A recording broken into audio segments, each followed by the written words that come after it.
Hello, this is Intuitive Anna Priscilla, and this is going to be a little tarot lesson.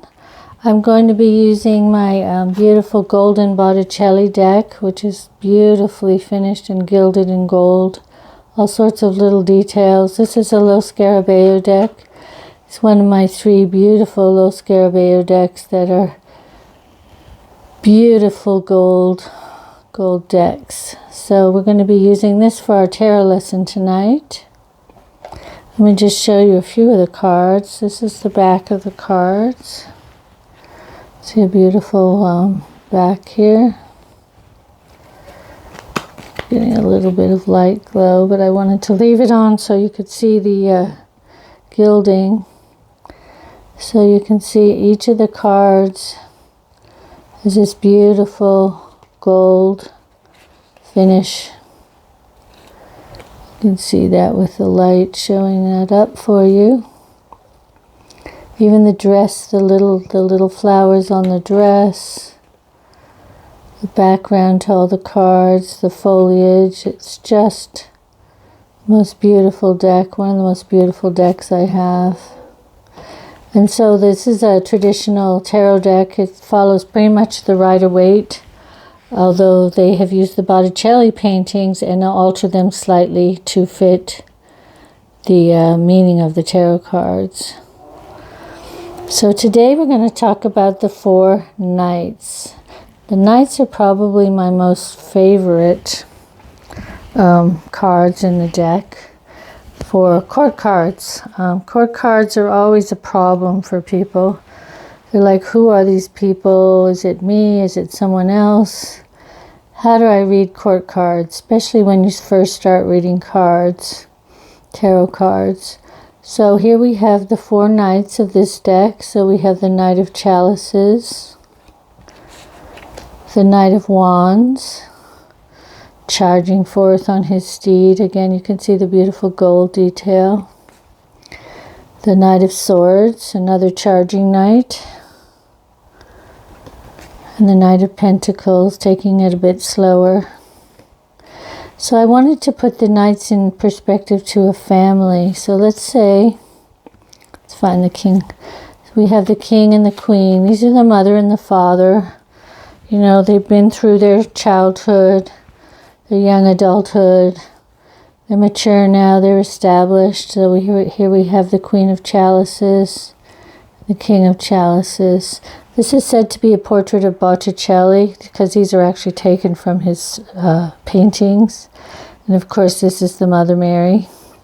So in this family we have the child, maybe up to teenager, young adult. And then we have this young man or woman. All of these cards could be either sex. Just want to point that out quickly. So this could be a young man or a young woman making their way in the world. Probably from 20s onwards till they sort of settle down and become more established. So they're out there exploring the world, doing their thing, finding their self, finding their path.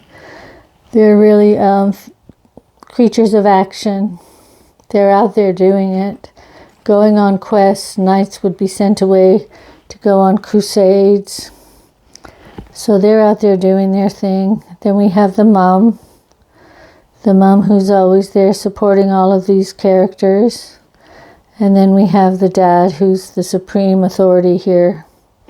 So this is the dad when he was younger, basically. Or the mom when she was younger. You know, a crazy, wild young woman falling in love with everybody that came across her path. And then this is the young child, the dreamer, the artist, the overly sensitive child that everybody worried about. So you can see, if you see them in relation to a family, this helps a lot in understanding each of these characters. So today I wanted to do something fun. I wanted to take the 4 Knights. So we have the Knight of Chalices or Cups, the Knight of Wands, the Knight of Swords, and the Knight of Pentacles. And I wanted to imagine that these 4 young people, or millennials maybe, are going on a camping trip. So they've been got together one evening and decide, hey, let's go camping this weekend. So they're planning their camping trip. So the Knight of Cups is saying, oh, that would be great. It'll be a great chance to bond with all of you. We've been friends since school. We've never really gone out and done something together away from our usual haunts. Let's go and have a bonding weekend. We could do some sensitivity training. Maybe I'll bring my support dog. This will just be a wonderful, heartfelt weekend spent with you. I'll bring the wine. We'll have some cups. Here he is with his cup of wine. We'll have some cups. We'll do some kind of soul bearing, and we'll just emerge a much tighter knit group after this weekend. So then you got the Knight of Wands. He's going, oh, let's go somewhere where we can do rock climbing, or how about whitewater rafting? This is going to be a great opportunity to get out into the outdoors and do some action sports. I sit at my desk all week trying to be a creative editor, but I need to get out there and do some crazy things. Let's charge forward. Here he is. He's looking. Let's go that way. So he's excited about the action that might be taking place this weekend. And then the Knight of Swords, he's the planner. He says, I'm going to get my diary out. I'm going to contact the campground. I'm going to make sure that those dates are available. How many camping spots we're going to need. I'll bring my laptop so we can be in communication the whole time while we're away. I'll send out emails and tell all our friends that we're going out on this camping expedition together. And all our school friends will just be so pleased that we're actually spending some time together. And I've got it in my diary. I'll figure it all out. I'll schedule our activities once we decide what we want to do. And then the Knight of Pentacles comes along and saying, what food are we going to need? What supplies are we going to need? Shall we pack knapsacks, or should we bring a cooler? Should we put all of our drinks in the cooler and then have another storage for our food? What food should we get? Shall I go shopping and get the food? Oh, it's going to be so good to be out in nature and get dirty and sit around the campfire and smell the wonderful country air. I can't wait to get my feet dirty and come back all smelly and dirty. This is going to be a great weekend. So there you go. That tells you the personality of these four knights. And of course, we're using the energy of the suits here to determine how they're going to approach this. So when you're reading or learning to read tarot cards, a wonderful idea is to personify the cards, particularly the people. You could do it, maybe we'll do another video about the women getting together, the queens getting together, or the kings getting together, and what that meeting might be like. Or maybe all the four pages, and they're in the teacher's classroom, and what are these kids like? So this is a good way for you to learn to embody the tarot. Just take account of the age, particularly the court cards, the age, their position in the family, their position in the hierarchy. And what would these people be like? Look at the horses here. Now you can see here the Knight of Pentacles. He's not rushing anywhere. That horse is just standing there. I mean the Knight of Cups, sorry. He's just standing there, getting ready, but he's not in a big rush. Now the Knight of Pentacles, he's moving a little faster. He's got his supplies here in his knapsack under his arm, but his legs are going backwards. He's not charging forward. He's going to make sure that every single thing is plowed, everything is organized. His horse is with his hoop plowing the ground. We're going to think about this, get everything ready. Now the Knight of Wands, he's just charging. Come on, charge. Let's go white rafting. Let's go running. Let's hire some motorcycles. Movement. We need to move here. And the Knight of Swords is, okay, I've got my sword. I'm going to organize all of you. We're going to go forward with this mission. I'm using my logic here. I'm cutting through any crap. We don't need to do anything that's not specifically necessary to organize this trip. I'm going to make sure that it all works out, that we're all clear, we're all on the same page, that we're all communicating. He may even think this trip is a good time for them to sit down and talk, because they never talk. Perhaps the Knight of Pentacles might be a massage therapist, and he might decide that he's going to give massages to everybody on this trip.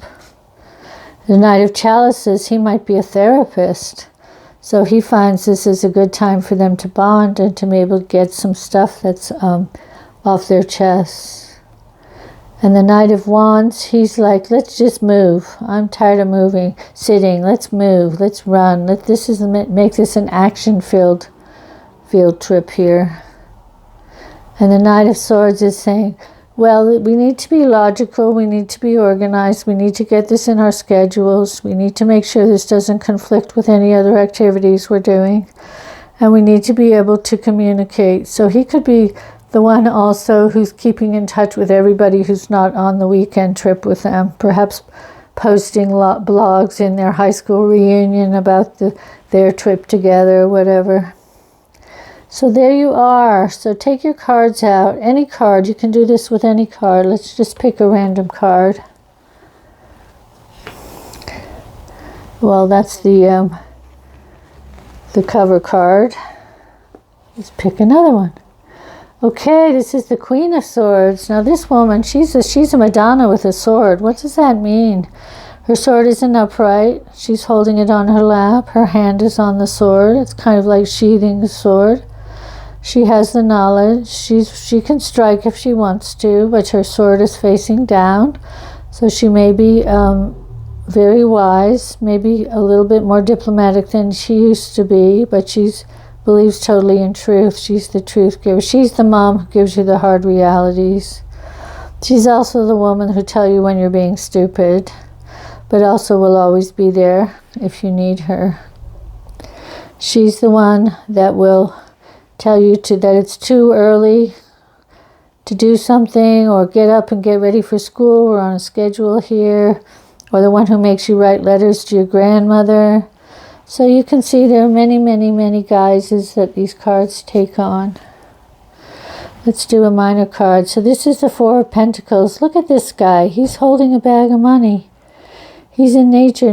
Money's just growing off the trees here. For him, money is the most important thing. He's not letting go of that money. So think about having an interview with this guy. Say, hey, George, what you up to? Oh, just counting my money. You know, I made so much on the stock market this week, and I've invested in this, and, you know, I'm trying to save for my retirement. My 401k is really big right now. I can't spend any money on going out or anything because I'm on a serious budget. Money doesn't grow on trees, although you can see they're just growing here for him. So you could do that kind of thing. Just have dialogues with your tarot cards. That is the best way, because this tarot is the book of life. So the key in being a good reader is applying what you see in these images to your life or the life of your client. And that's how you get the best advice from them. So if you're just starting, I would recommend you do a daily tarot reading and pull one card and just talk to the figure on the card. Personify them. See what they have to say to you. And see what you've got to say back. You might say, hey, George, it's a beautiful day. Why don't we just go out for a walk? Oh, no, I gotta make sure my stocks are doing well. Well, you know, they'll be there. They're growing on their own. You don't have to be, oh, no, I'm going to sit here on my computer and just make sure all my investments are doing well. Okay, but let me know if you want to go for a walk later on. Well, I doubt it. I've got a lot of bills to pay and things like that to do. Okay. So there you are. That's just my little tarot reading lesson. Pick your cards. Just have a look at any card that randomly comes up and think what this person has to say. This is the Emperor. This is the King. Look at that beautiful robe. If you went to see the Emperor, you had a audience with the king, what would you say to him, or what would he say to you? And who is this guy sitting on this throne? Well, thank you very much. I hope that was insightful. And check out this beautiful, it's the deck, it's the Botticelli Golden Tarot. And I was fortunate to spend a lot of time in Florence in my 20s and was able to see some of the original Botticellis. And if you ever get that chance, please take it. It's just beautiful, beautiful, inspired art. All right, well, thank you for listening. We're going to take our feather and just kind of clear our way out. Send this wonderful energy to you. And thank you for listening. If you like, please like and subscribe. I will put my email in the description box. And if you'd like a personal tarot reading or mentoring, you can contact me there. Thank you. Have a wonderful evening. Get your cards out and start talking to them. I'll be back soon.